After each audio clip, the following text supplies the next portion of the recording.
Voici la deuxième partie de mon avis sur l'épisode 4 de la saison 2 d'Azmin Hotel, marché conclu. Je me suis un peu énervé hier, mais heureusement la suite de l'épisode est bien plus intéressante. Après des provocations de Lucifer et des clins d'œil marrants aux fans du Radio Apple, Alastor rage quit de l'hôtel, ce qui j'espère convaincra les irréductibles qui n'aident absolument pas Charlie par envie, mais parce qu'il y est bien obligé. En bon cannibale, Alastor s'en va rendre visite à son amie Rosie, qui en fait n'est pas juste une vieille amie, mais la fameuse personne qui le tient en laisse. Autant j'aime bien l'idée, autant c'est une révélation qui est un peu sortie de nulle part et c'est un problème. Rosie avait juste l'air d'être une overlord comme les autres, mais elle peut être invoquée par les mortels et surtout, elle a le pouvoir de faire de quelqu'un le plus puissant des pêcheurs.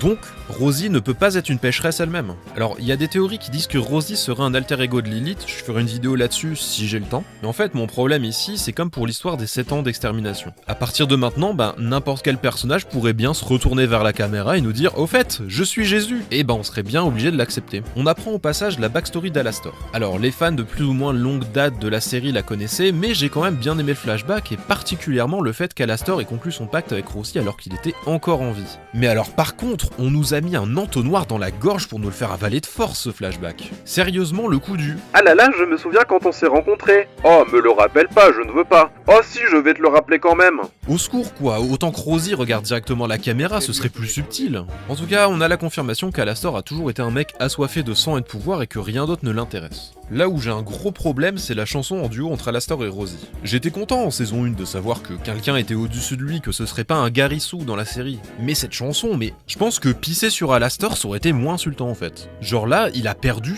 toute son aura, il est réduit à l'état de petit chien docile, et je m'y connais en chien, crois-moi. Il y a une différence entre un personnage tenu en laisse mais qui reste redoutable, et le fait de le réduire à aller chercher la baballe pour faire mumuse. Bref, à demain pour parler du combat entre Alastor et Vox. Spoiler alerte, je risque de m'énerver.